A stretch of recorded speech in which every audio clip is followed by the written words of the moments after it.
আসসালামু আলাইকুম। আজকে আমরা ভাজা ভাত বানাবো। একটি পাতিলে তেল দিয়ে দিব।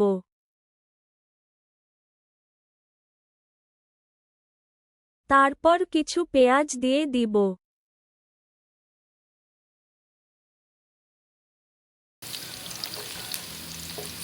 তারপর কিছু সসেজ কেটে দিয়ে দিতে হবে।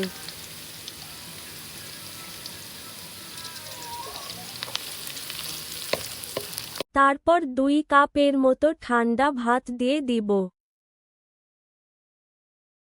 সামান্য হলুদ গুঁড়া দিয়ে দিতে হবে। তারপর সামান্য মরিচ গুঁড়া দিয়ে দিতে হবে। হাফ চামচের মতো চিলি ফ্লেক্স দিয়ে দিতে হবে। পরিমাণ মতো লবণ দিয়ে দিতে হবে। 1 চামচের মতো টমেটো সস দিয়ে দিব। কিছু ধনিয়া পাতা কেটে দিয়ে দিতে হবে। সব কিছু সুন্দর করে নাড়তে হবে।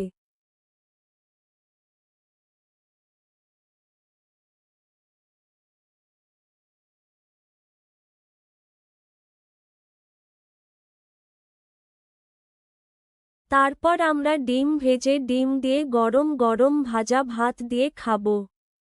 এটা খেতে খুবই মজা।